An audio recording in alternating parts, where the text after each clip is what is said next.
सभी को नमस्कार। मैं कौशल कुमार और स्वागत है आपका हमारे चैनल स्टडी विद कौशल में। आज हम लोग जो टॉपिक पढ़ने जा रहे हैं उसका नाम है केमिकल रिएक्शन को बैलेंस करना। कोई भी रासायनिक अभिक्रिया होती है उसको संतुलित करना, कैसे संतुलित करते हैं किसी भी केमिकल रिएक्शन को, और केमिकल फार्मूला बनाना। ठीक है, ये दोनों चीज़ को बहुत डिटेल में पढ़ेंगे। कैसे किसी चीज़ का केमिकल फार्मूला हम लोग लिखते हैं, उस चीज़ को पढ़ना और बनाना यहाँ बहुत ज़रूरी है। ठीक है, तो चलिए स्टार्ट करते हैं बिना लेट किए आज का टॉपिक। सबसे पहले आप समझिए law of conservation of mass क्या होता है। द्रव्यमान संरक्षण के सिद्धांत क्या है। ये कहता है मास can neither be created nor be destroyed in a chemical reaction.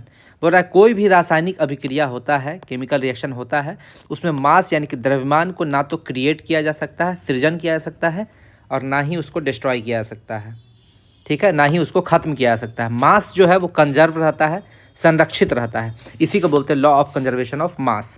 यानी कि किसी रासायनिक अभिक्रिया में द्रव्यमान ना तो बनाया जा सकता है और ना ही नष्ट किया जा सकता है। ठीक, POAC principle of atom conservation, इसको शॉर्टकट में बोलते हैं POAC। ठीक है, ये याद रखना आपको। ठीक है, ये क्या बोलता है, किसी भी रासायनिक अभिक्रिया में, कोई भी रासायनिक अभिक्रिया होगी उसमें परमाणु को ना तो सृजित किया जा सकता है ना ही नष्ट किया जा सकता है। मतलब परमाणु कंजर्व रहेगा। Principle of atom conservation, atom भी कंजर्व रहता है। ठीक है, जैसे मान लीजिए ये रिएक्शन लेते हैं। ठीक है, तो यहाँ पर H2 + O2 मिलकर बना रहा है H2O। तो जो भी ये एरो साइन दिखाता है कि एरो साइन के जो लेफ्ट साइड में है उसको बोलते हैं रिएक्टेंट यानी कि अभिकारक। यानी कि ये दोनों रिएक्शन कर रहा है और रिएक्शन करके यहाँ पर क्या बना रहा है, प्रोडक्ट यानी कि उत्पाद। तो लेफ्ट साइड वाले को बोलते हैं रिएक्टेंट और राइट साइड वाले को बोलते हैं प्रोडक्ट। यानी कि लेफ्ट साइड वाला हो गया अभिकारक और राइट साइड वाला उत्पाद। तो POAC क्या बोलता है, प्रिंसिपल ऑफ एटम कंजर्वेशन, कि number of atoms in reactant, जितना एटम रिएक्टेंट में होगा उतना ही एटम आपका प्रोडक्ट में होगा। यानी कि जितना अभिकारक में होगा उतना प्रोडक्ट में होगा। तो यहाँ देखिए हाइड्रोजन कितना है, 2, यहाँ हाइड्रोजन 2। ठीक है, कोई बात नहीं। यहाँ ऑक्सीजन कितना है, 2, यहाँ ऑक्सीजन कितना है, 1। तो ऑक्सीजन यहाँ 2 है तो यहाँ भी 2 होना होगा, इसलिए यहाँ पर कर देंगे 2। अब देखिए हाइड्रोजन कितना हो गया, 4, तो हाइड्रोजन को 4 करना होगा, ये हो गया 2। तो देखिए इधर साइड हाइड्रोजन का एटम हो गया 4, यहाँ पर भी हो गया 4, यहाँ ऑक्सीजन 2, यहाँ पर भी ऑक्सीजन 2। तो ये हो गया केमिकल रिएक्शन बैलेंस यानी कि संतुलित, बैलेंस। इसी को बोलते हैं केमिकल रिएक्शन को या केमिकल इक्वेशन को बैलेंस करना। तो इसी चीज़ को आज हम लोग सीखेंगे इस पूरे चैप्टर में।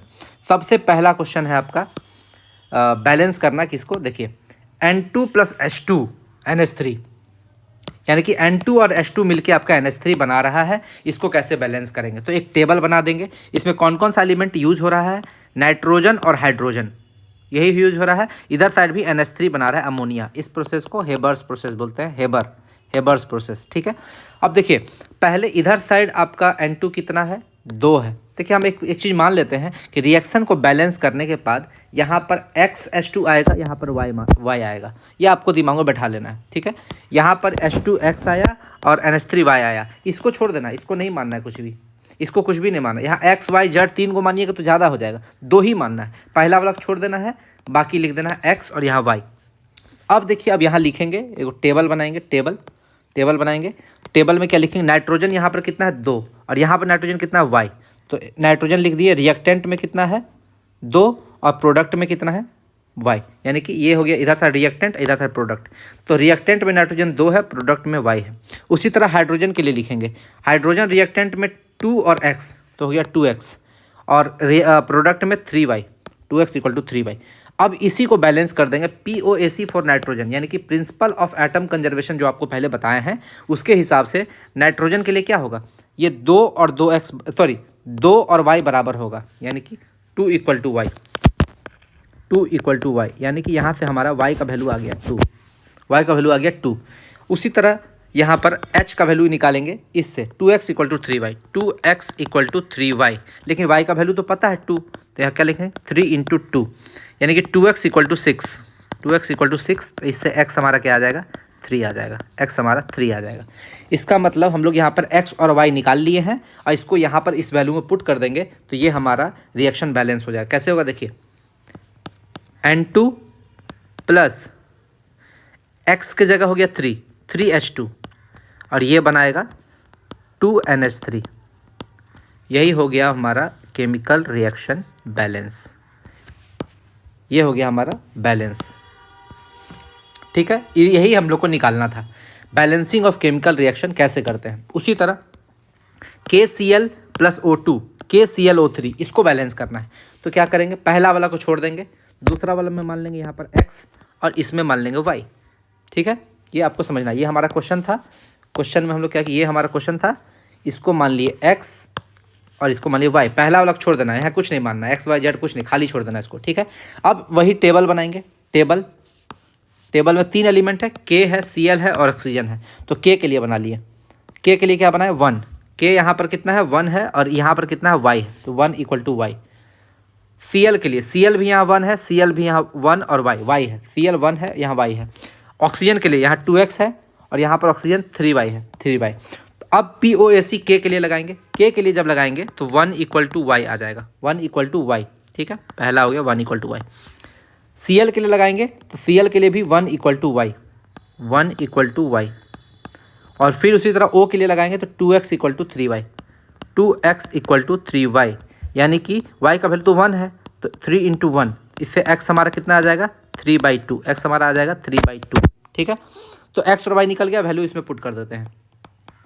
KCl प्लस XO2 यानी कि 3/2 O2, एरो दे दिए, बचा क्या Y का वैल्यू 1 है, 1 × KClO3। तो 1 को लिखते नहीं है, 1 को छोड़ देते हैं। 1 को क्या क्या लिखना, अब देखिए 2 जो नीचे में आया है उस सब से मल्टीप्लाई हो जाएगा, इससे मल्टीप्लाई हो जाएगा, इससे मल्टीप्लाई होगा, तो क्या हो जाएगा 2 KCl प्लस 3 O2, ये मिलके बना देगा 2 KClO3। ये हो गया हमारा इक्वेशन बैलेंस्ड, ये हमारा इक्वेशन बैलेंस हो गया। तो यही तरीका है इक्वेशन को बैलेंस करने का। चलिए एक क्वेश्चन और लेते हैं, 1-2 क्वेश्चन और आपको समझाते हैं। हमारा अगला प्रॉब्लम है ये है हमारा अगला प्रॉब्लम। हम लोग क्या करते हैं, वही तरीका अपना पुराना, इसमें मान लेंगे X, इसमें मान लेंगे Y, इसमें मान लेंगे Z। पहला वाला पे कुछ नहीं लिखेंगे, छोड़ देंगे। ठीक है, पहला वाला हम कुछ भी नहीं लिखेंगे, छोड़ देंगे। अब क्या करते हैं, POAC लगाते हैं सबके लिए अलग अलग। पहले लेड के लिए लगाएंगे, PB के लिए, लेड के लिए तो 1 = Y, 1 = Y।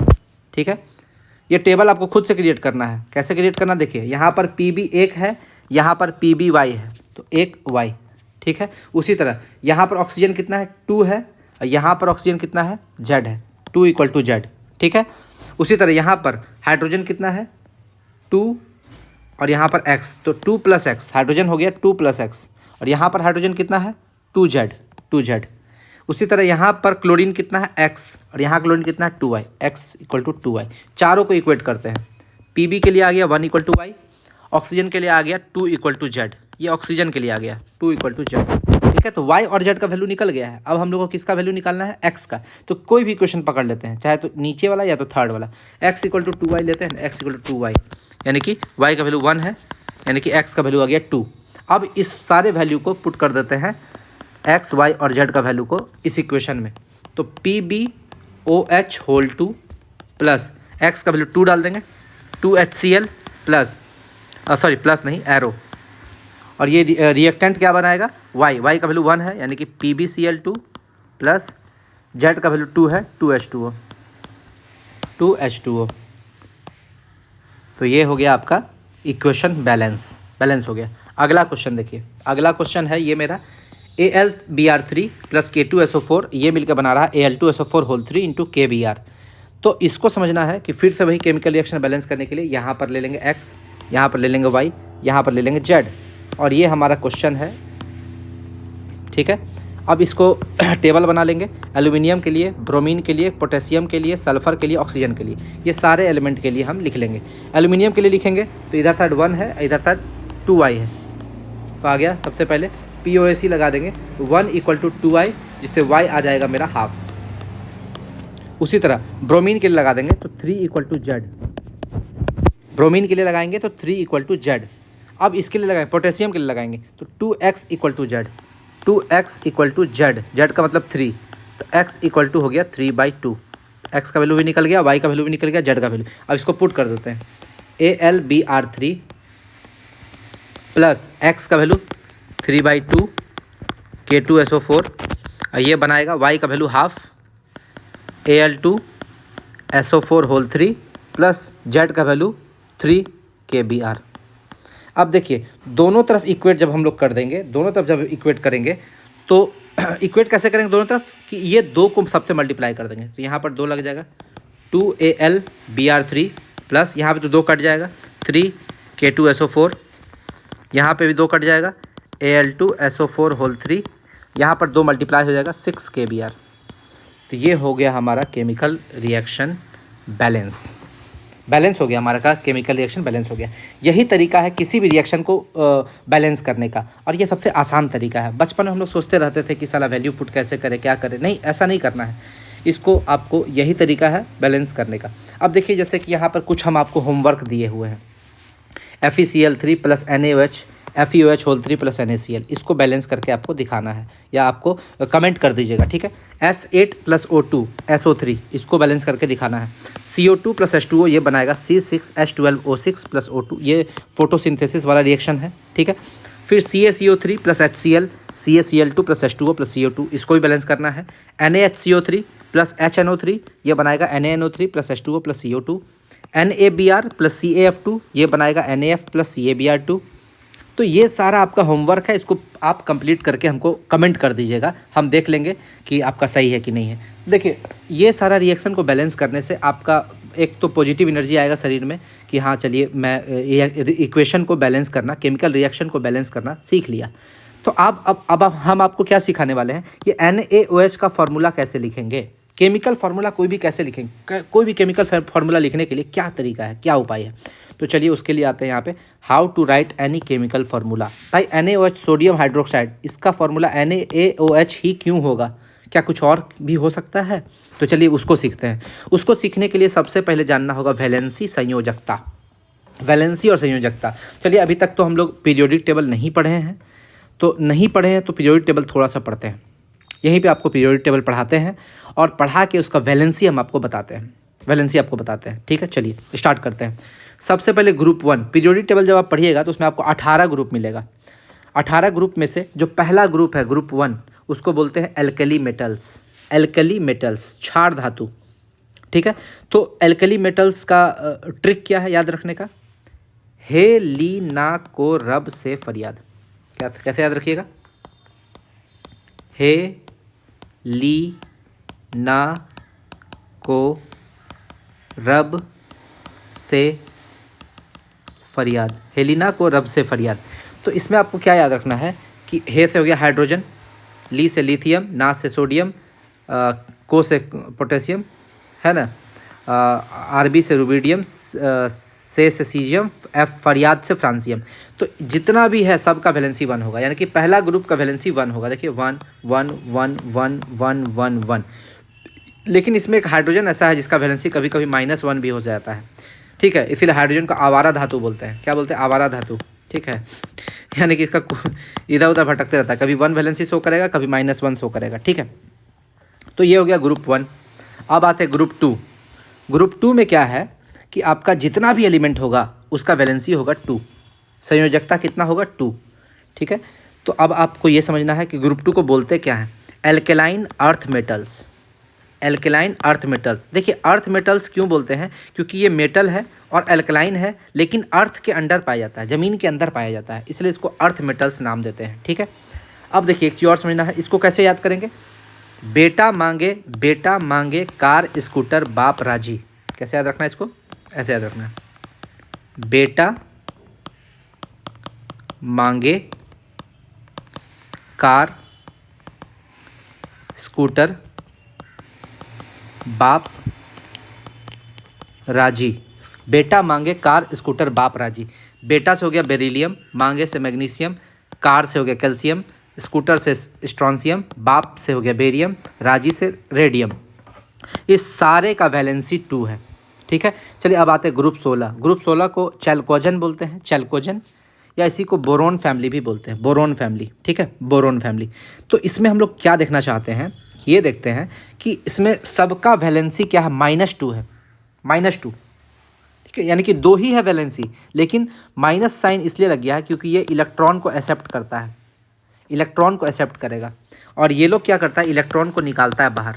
जो इलेक्ट्रॉन को बाहर निकालेगा वो पॉजिटिव हो जाएगा, ये सब हमको अब आपको एटॉमिक स्ट्रक्चर में बताएंगे, इसलिए इसको याद रखना। वैलेंसी इसका भी 2 होता है, -2 होता है, ठीक है। अब देखिए इसको कैसे याद रखेंगे, ये इस ग्रुप को, और इस ग्रुप को ऑक्सीजन फैमिली इसलिए बोलते हैं क्योंकि पहला एलिमेंट ऑक्सीजन है। पहला एलिमेंट क्या है, ऑक्सीजन है। तो फर्स्ट एलिमेंट से ही ये ऑक्सीजन फैमिली हो गया कि ये सारा ऑक्सीजन का फैमिली है, ठीक है। और इसको चैल्कोजेन भी बोलते हैं, चैल्कोजेन, ठीक है, चैल्कोजेन। अब इसको कैसे याद रखेंगे, तो इसको याद करने का तरीका ये है, ओ सानिया सेक्सी तेरी पोज, ओ सानिया, सानिया मिर्जा थी ना, सेक्सी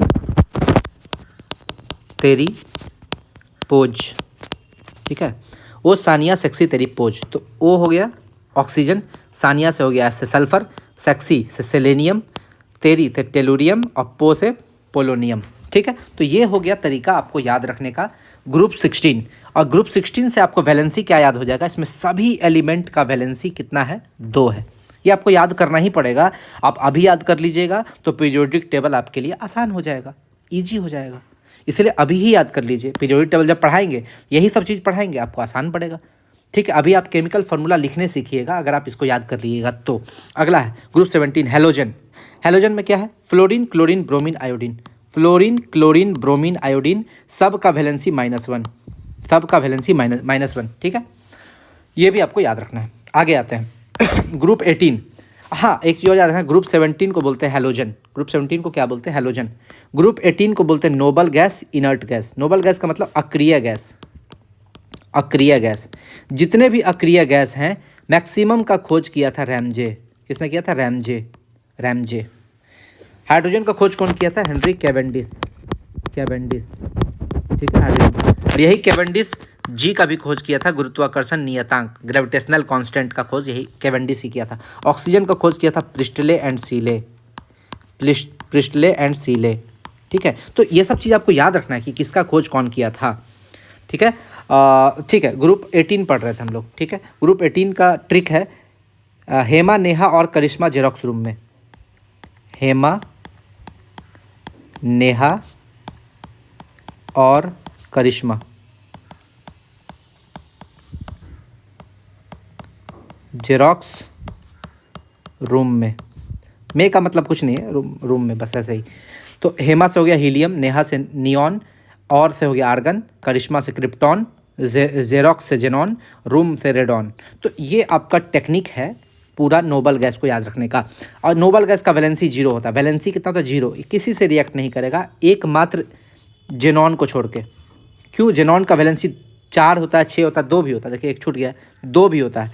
3 वैलेंसी को शो करता है, 2, 4 और 6, ठीक है। ये 3 वैलेंसी को शो करता है, 2, 4 और 6। इसीलिए जेनॉन को क्या बोलते हैं, स्ट्रेंजर गैस। जेनॉन को क्या बोलते हैं, स्ट्रेंजर गैस, ठीक है। स्ट्रेंज है, इसके बारे में किसी को कुछ पता ही नहीं है, स्ट्रेंज है, बहुत स्ट्रेंज है, ठीक है। तो इसमें सभी का वैलेंसी कितना हो गया, 0। चलिए आगे बढ़ते हैं। ग्रुप 13, 14, 15, ये लगातार 3 गो। इसको कैसे याद रखेंगे, देखिए ग्रुप 13 को बोलते हैं बोरोन फैमिली। क्यों, क्योंकि ये आपका पहला एलिमेंट बोरोन है। ग्रुप 14 को बोलते हैं कार्बन फैमिली, क्योंकि इसका पहला एलिमेंट कार्बन है। ग्रुप 15 को बोलते हैं नाइट्रोजन फैमिली, क्योंकि पहला एलिमेंट नाइट्रोजन है, यानी कि पहला एलिमेंट से ही इसका फैमिली डिसाइड होता है।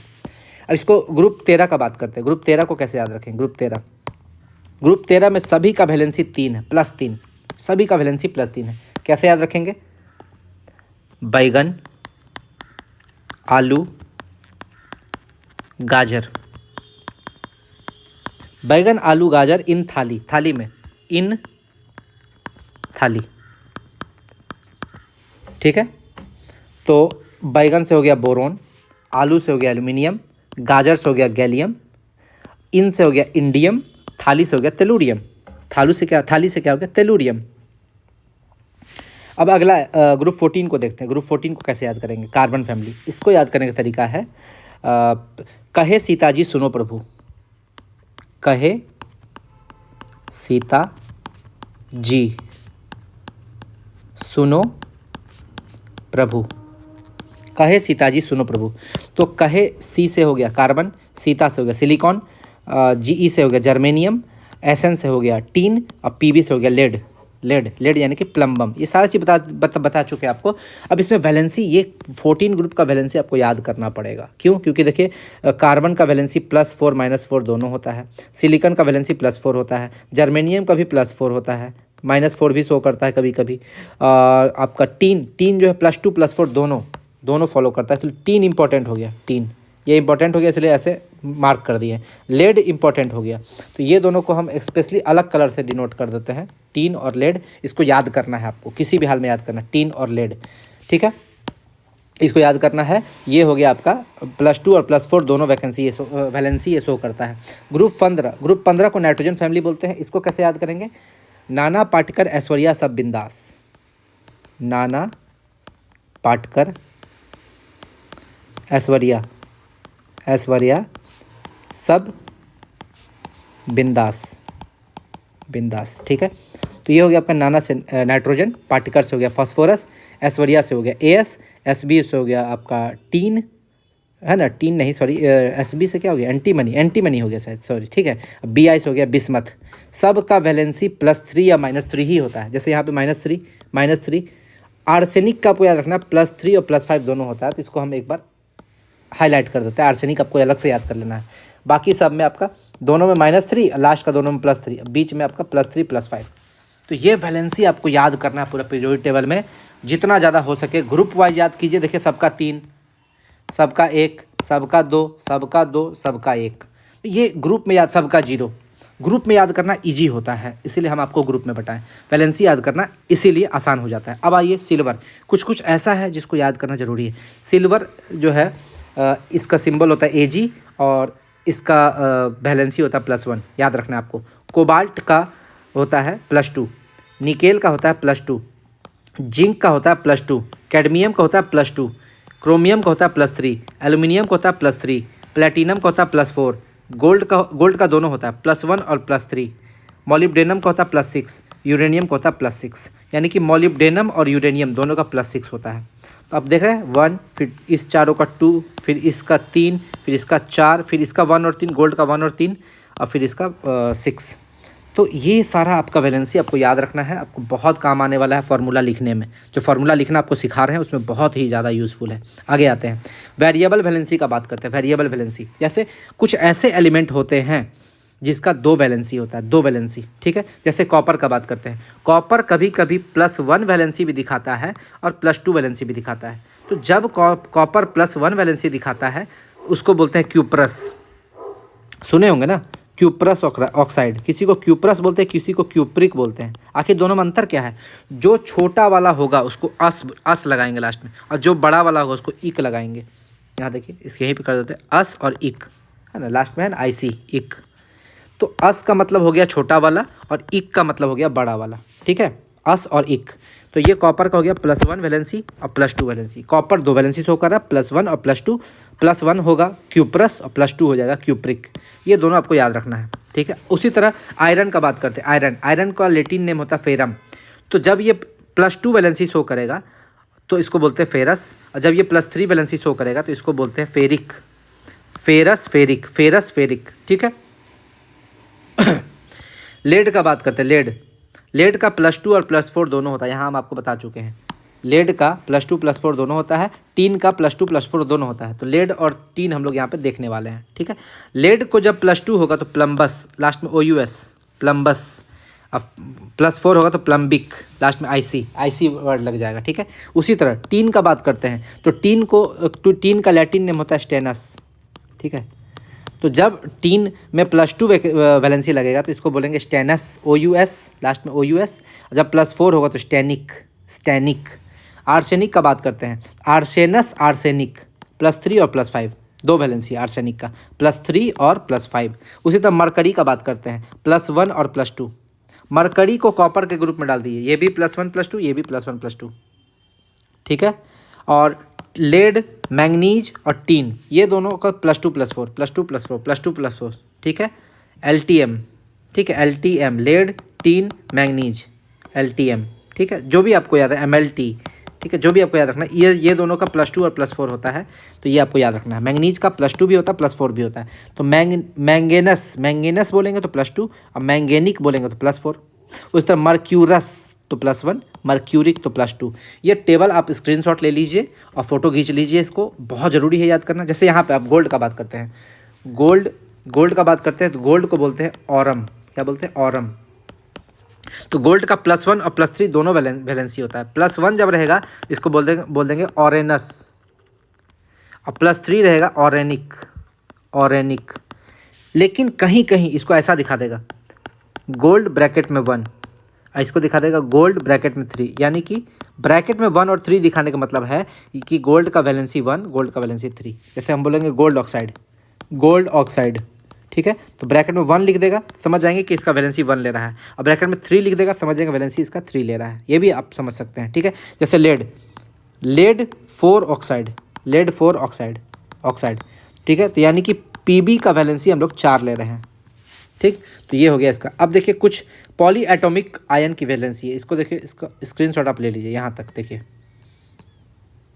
हाँ यहाँ तक आप स्क्रीनशॉट ले लीजिए। देखिए इसका स्क्रीनशॉट ले लीजिए, बहुत ज़रूरी है। इसको अगर आपने याद कर लिया, आपका केमिकल फार्मूला चुटकियों में बनेगा, चुटकियों में।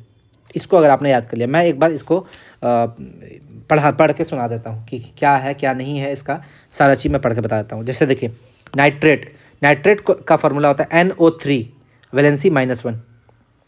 नाइट्राइट, देखिए यहाँ नाइट्रेट था, यहाँ नाइट्राइट है, दोनों में अंतर है, नाइट्राइट, और यहाँ NO3 NO2, ठीक है। आई वर्ड जब भी लग जाएगा तो एक कम हो जाएगा।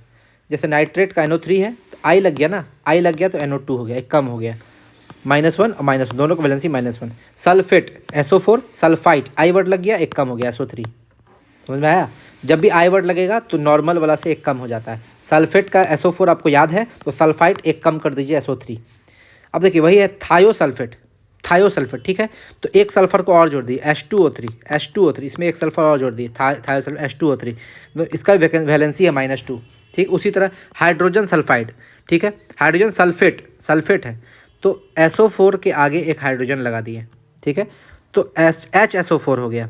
सल्फेट का तो हमको पता है SO4 होता है, इसके आगे हाइड्रोजन लगा दिए तो HSO4 हो गया, हाइड्रोजन सल्फेट। लेकिन इसका वैलेंसी 2 था, तो एक वैलेंसी तो इसका हाइड्रोजन खा गया, तो बचा क्या? एक ही वैलेंसी। तो यहाँ पे 2 था सल्फेट का, लेकिन हाइड्रोजन लग जाएगा तो एक ही हो जाएगा वैलेंसी। उस तरह हाइड्रोजन सल्फाइट का होता है SO3, इसके आगे H लग गया तो हो गया हाइड्रोजन सल्फाइट, वैलेंसी वही -1। फॉस्फेट का PO4 -3, फॉस्फाइट का PO3 एक कम हो गया, ठीक है। उसी तरह आप हाइड्रोजन फॉस्फाइड भी कर सकते हैं, H लगा देंगे, वैलेंसी एक कम हो जाएगा, -2 हो जाएगा, ठीक है। ये एकदम सिंपल तरीका है बनाने का। साइनाइड का होता है CN, valency -1। Hypochlorite ClO, valency -1। Chlorite ClO2, देखिए ये आपको चारों वर्ड समझना है। ये hypochlorite ClO, chlorite ClO2, chlorate ClO3, perchlorate ClO4। अंतर समझे? क्या अंतर है? देखिए सबसे पहले नीचे से पढ़िए, परक्लोरेट तो ClO4, पर हो गया मतलब 4, पर लग गया, इसका 4 को हो गया, पर लगना नहीं होता, उड़ना आकाश में, तो जहाँ सबसे ज़्यादा हो गया पर वाला, परक्लोरेट ClO4, ठीक है। पर मैग्नेट MnO4, ये आपको समझना पड़ेगा, MnO4 पर वर्ड लग जाएगा तो ऑक्सीजन 4 हो जाएगा। जैसे यहाँ आपको मैग्नेट, ठीक है, MnO4, पर मैग्नेट MnO4, ठीक है। दोनों में अंतर क्या है मैग्नेट और पर मैग्नेट में, कि इसमें MnO4 इसमें MnO4 है, लेकिन वैलेंसी -1 -2 है दोनों में, ठीक है। जैसे क्लोरेट में ClO3 है, वैलेंसी -1 है। क्लोराइट ClO2, हाइपोक्लोराइट ClO, ठीक। उसी तरह हाइड्रोक्साइड का OH, वैलेंसी -1। अमोनियम का NH4, वैलेंसी +1। ऑक्जेलेट का C2O4, वैलेंसी -2। ये सारा आप पढ़ लीजिएगा। कार्बोनेट का CO3, -2। बाइकार्बोनेट, इसी को हाइड्रोजन कार्बोनेट भी बोलते हैं, यानी कि कार्बोनेट के आगे एक हाइड्रोजन लग जाएगा, इसको -1। Chromate CrO4, -2। डाइक्रोमेट Cr2O7 और वैलेंसी -2। तो ये आप याद कीजिएगा, कर लीजिएगा, ठीक है। मैं इतना बता दिया हूँ, तो इसी को हम लोग आगे फॉरवर्ड करते हैं, फार्मूला पे चलते हैं कि कैसे फार्मूला बनाते हैं, और फार्मूला बताएंगे तो आपको समझ में आ जाएगा कैसे बनाते हैं। सबसे पहले आते हैं बेरियम और फॉस्फेट। बेरियम फॉस्फेट हम लोग को बनाना है, तो बेरियम का होता है Ba और फॉस्फेट का होता है PO4। बेरियम का वैलेंसी होता है +2, फॉस्फेट का वैलेंसी होता है -3। देख लीजिए आप, ऊपर हम आपको दिखा देते हैं बेरियम और फॉस्फेट। यहाँ देखिए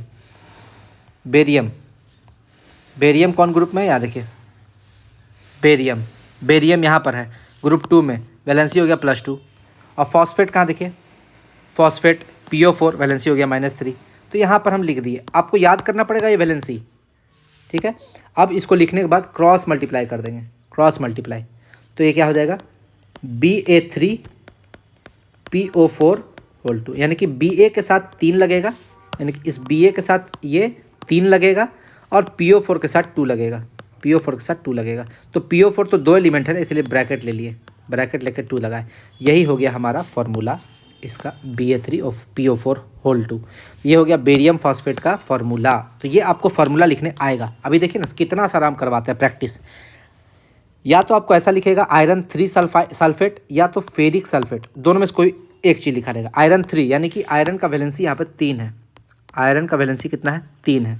और सल्फेट का क्या होता है SO4, वैलेंसी कितना हो जाएगा -2। देखिए हमको याद है क्योंकि हम बहुत प्रैक्टिस किए हैं, आपको प्रैक्टिस करना पड़ेगा अगर केमिस्ट्री में महारत हासिल करना है तो ये कितना हो जाएगा Fe2SO4 होल 3, ठीक है। यही हो गया इसका फॉर्मूला Fe2SO4 होल 3।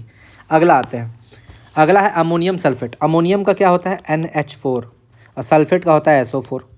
इसका वैलेंसी हो गया +1, इसका वैलेंसी हो गया -2। क्रॉस मल्टीप्लाई कर देंगे, क्या हो जाएगा NH4 के साथ क्या लगेगा ये 2 और SO4 के साथ 1। ये NH4 के साथ ये लगेगा 2 और SO4 के साथ 1, क्रॉस मल्टीप्लाई होगा, ये इसके साथ ये इसके साथ क्रॉस मल्टीप्लाई। तो NH4 के साथ 2 लग गया और SO4 अकेला रहा। तो ये हो गया हमारा NH4 होल 2 SO4। अगला सोडियम बाइकार्बोनेट, सोडियम का हो गया Na, अब बाइकार्बोनेट का हो जाएगा HCO3। सोडियम का +1, HCO3 का -1, तो ये हो जाएगा NaHCO3,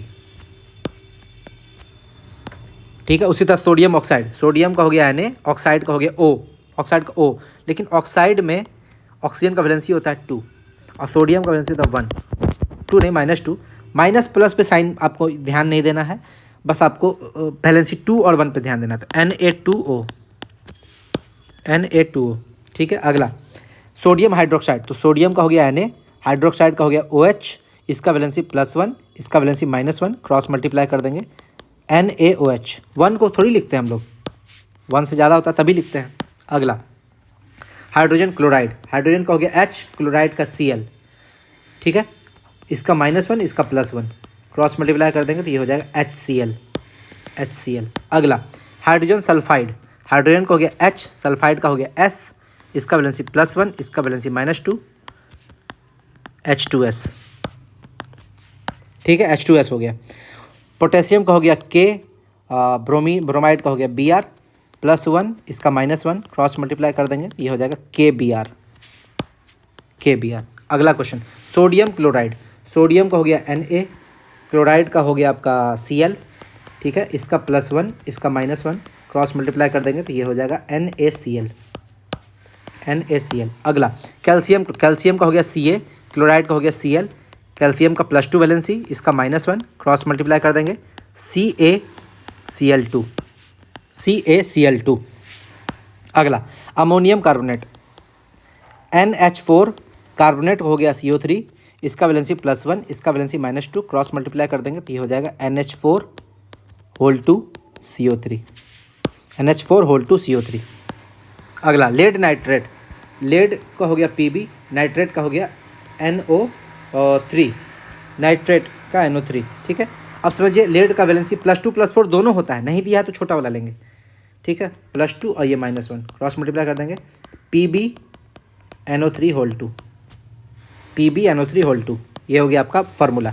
अगला पोटेशियम परमैंगनेट, पोटेशियम का हो गया K, परमैंगनेट का हो गया MnO4, इसका वैलेंसी +1, इसका वैलेंसी -1, क्रॉस मल्टीप्लाई कर देंगे KMnO4, ठीक है।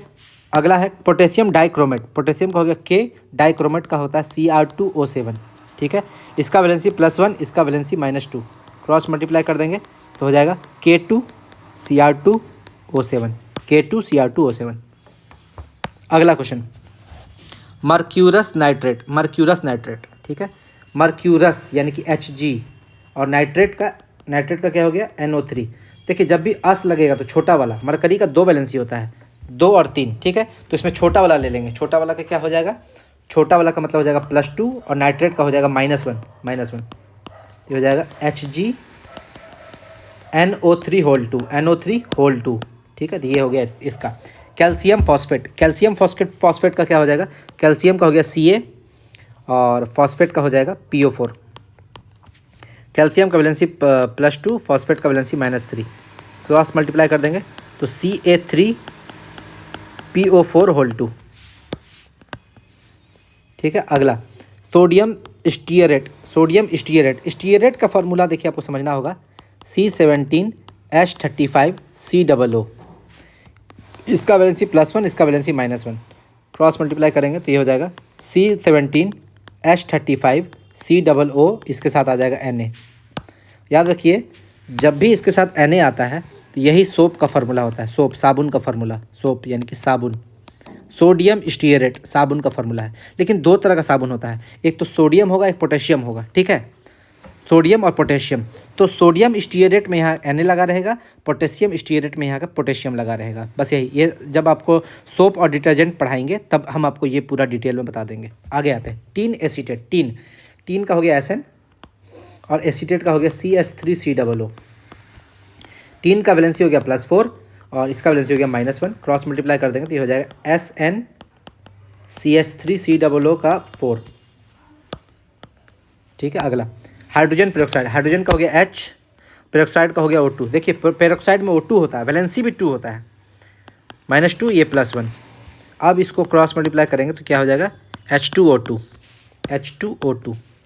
अगला निकेल परमैंगनेट। निकेल का हो गया Ni, परमैंगनेट का हो गया MnO4।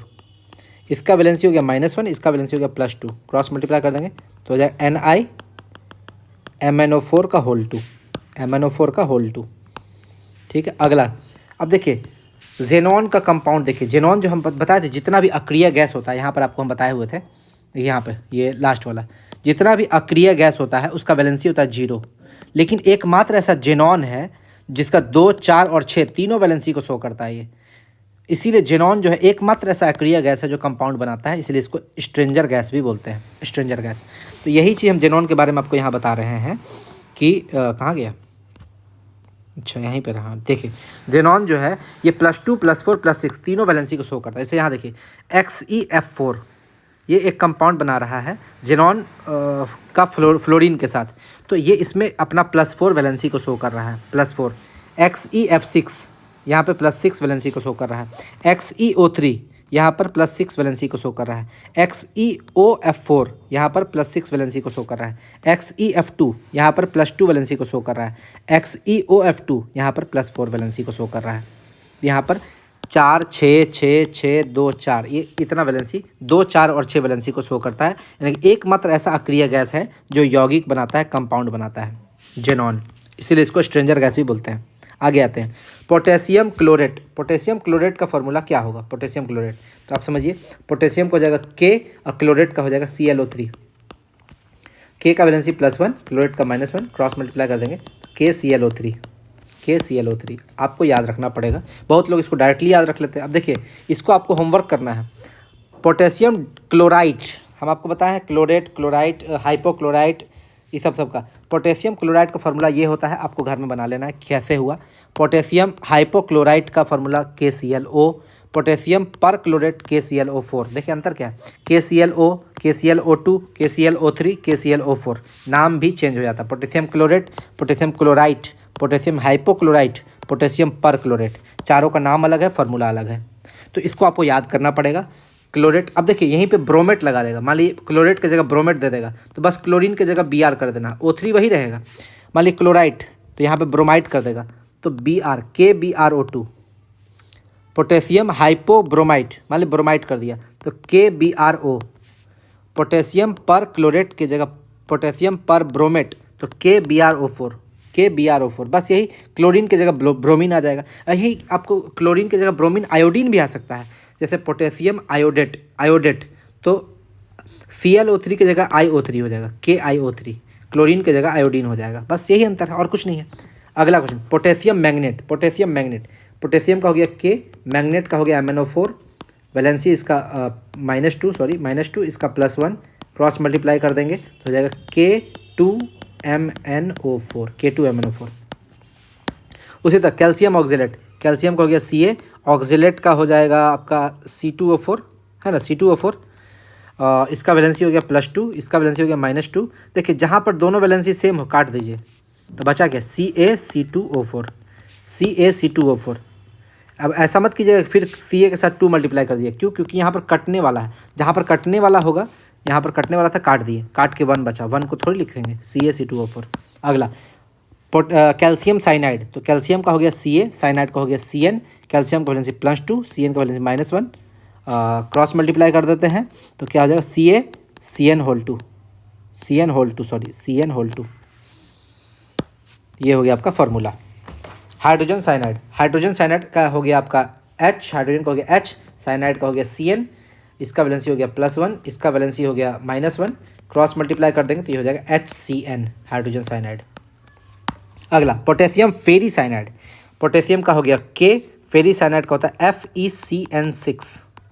FeCN6, और देखिए इसका वैलेंसी हो गया +1, इसका वैलेंसी हो गया -3। अब देखिएगा आपको सारा चीज़ मिल जाएगा ऊपर में, तो इसका फॉर्मूला हो जाएगा K3, FeCN6 जो है इसको ब्रैकेट में ले लेंगे, बड़ा वाला ब्रैकेट में, तो ये भी एक तरीका है लिखने का। अगला पोटेशियम फेरोसाइनेट, यहाँ फेरी था, यहाँ फेरो है, अंतर देखिए, फेरी है फेरो है, तो फार्मूला में अंतर क्या होगा या फिर वैलेंसी में अंतर क्या होगा, बस वैलेंसी में अंतर होगा, फार्मूला वही रहेगा। जैसे इसका पोटेशियम K है, इसका FeCN6 ही होगा, लेकिन यहाँ पर वैलेंसी -4 हो जाएगा। यहाँ पर अंतर ये देखिए, यहाँ पर वैलेंसी फेरी साइनाइड में वैलेंसी था -3, फेरो साइनाइड वैलेंसी -4, समझे, अंतर यही है। तो यहाँ हो जाएगा K4 FeCN6, यही अंतर, बस यही हो गया, ठीक है। फार्मूला में यहाँ पर K3 होगा, सॉरी यहाँ पर K3 होगा, यहाँ K4 होगा, बस बाकी सब वही है। नाम में भी फेरी साइनाइड से फेरो साइनाइड हो जाएगा। अगला सोडियम सिलिकेट, सोडियम का हो गया Na, और सिलिकेट का होता है SiO3, तो इसका वैलेंसी +1, इसका वैलेंसी -2, क्रॉस मल्टीप्लाई कर देंगे तो क्या हो जाएगा, Na2SiO3। अगला कैल्शियम हाइड्रोजन सल्फेट, कैल्शियम हो गया और हाइड्रोजन सल्फेट का हो गया HSO4, इसका वैलेंसी हो गया +2, इसका वैलेंसी -1, क्रॉस मल्टीप्लाई कर देंगे तो क्या हो जाएगा, CaHSO4 उसी तरह कैल्शियम हाइड्रोजन सल्फाइड, कैल्शियम का हो गया Ca, हाइड्रोजन सल्फाइड का हो जाएगा HSO3, ठीक है। सल्फेट रहता तो SO4 होता, जैसे सल्फेट रहता या सल्फाइट है, सल्फेट रहता तो HSO4 होता, लेकिन सल्फाइट है इसलिए HSO3 लिए है, समझिए, थोड़ा सा अंतर हो जाता है फार्मूला में। कैल्शियम का हो गया +2 और सल्फाइट का हो जाएगा -1 ना, -1, क्रॉस मल्टीप्लाई कर देंगे तो क्या हो जाएगा, CaHSO3 ये हो गया आपका फार्मूला। अगला देखिए यहाँ पे, अगला सोडियम फॉस्फाइट, सोडियम फॉस्फाइट का हो जाएगा Na, फॉस्फाइट का हो जाएगा PO3, यहाँ वैलेंसी हो जाएगा सोडियम का +1, इसका वैलेंसी हो जाएगा -3, क्रॉस मल्टीप्लाई करेंगे तो हो जाएगा Na3PO3। अगला क्वेश्चन, सोडियम फॉस्फेट, फॉस्फाइट है या फॉस्फेट है, तो सोडियम को हो जाएगा Na, फॉस्फेट को हो जाएगा PO4, वैलेंसी कितना हो जाएगा, -3, इसका वैलेंसी हो जाएगा +1, क्रॉस मल्टीप्लाई कर देंगे तो हो जाएगा Na3PO4। उसी तरह यहाँ पर ये आपका होमवर्क है, सोडियम सल्फेट का क्या होगा, सोडियम सल्फाइड का क्या होगा, सोडियम हाइड्रोजन सल्फेट का क्या होगा, सोडियम हाइड्रोजन सल्फाइड का क्या होगा, ये चारों आपका होमवर्क है, कमेंट करके हमको बताइएगा, ठीक है। देखते हैं कि आप लोग का कंसेप्ट क्लियर हुआ है कि नहीं, ठीक है। फार्मूला आप देख के लिखिए, कोई दिक्कत नहीं है, पहला बार आप देख के ही लिखिए, लेकिन कम से कम इतना तो आपको समझना पड़ेगा कि कैसे हुआ, ठीक है। तो हम लोग आज 2 चीज़ सीखे हैं। सबसे पहले तो केमिकल रिएक्शन को बैलेंस करना, ये देखिए केमिकल, ये आपका होमवर्क है, ये आपका होमवर्क है, इसको आपको बनाना ही है, होमवर्क आप HW है, ठीक है, इसको बनाइएगा, ठीक है। हम देखेंगे कि आपका कितना सही हो रहा है, क्या सही हो रहा है, नहीं हो रहा है, आप लोग कितना करते हैं या कितना आप रिस्पॉन्स कर रहे हैं, ठीक है। केमिकल रिएक्शन को बैलेंस करना आप सीख गए और आपका केमिकल फार्मूला लिखने सीख गए, ठीक है। और ये हमको लगता है कि बहुत ज़रूरी है, आदमी अगर केमिस्ट्री स्टार्ट कर रहा है तो उसको सबसे पहले यही सीखना होगा, ये नहीं सीखेगा तो वो आगे बढ़ ही नहीं पाएगा। इसके बाद के चैप्टर में हम आपको ये पढ़ाएंगे यूपेक नॉमेनक्लेचर, कैसे ऑर्गेनिक कंपाउंड में अल्कोहल को लिखते हैं, एल्केन, एल्कीन, एल्काइन, ठीक है, कार्बोक्सिलिक एसिड का, एल्डिहाइड, कीटोन, ये सब का फॉर्मूला हम लोग लिखते कैसे हैं, तो वो हम सिखाएंगे धीरे धीरे। वो भी सारा चीज़ आपको सिखा देंगे। केमिस्ट्री आपका कंप्लीट करेंगे तो ये विश्वास रखिए कि जितना क्वेश्चन भी आपका एग्जाम में पूछता है उससे आपका एक भी क्वेश्चन छूटेगा नहीं, आराम से वो पकड़ा जाएगा। चलिए, कैसा लगा आपको मेरा वीडियो ज़रूर कमेंट करके बताइएगा। अगर आपको मेरा वीडियो अच्छा लगा हो तो ज़रूर लाइक, शेयर और सब्सक्राइब कर दीजिएगा। ज़्यादा से ज़्यादा लोगों तक मेरे वीडियो को शेयर कीजिए ताकि ज़्यादा से ज़्यादा लोगों को मेरे वीडियो का लाभ मिल सके। धन्यवाद।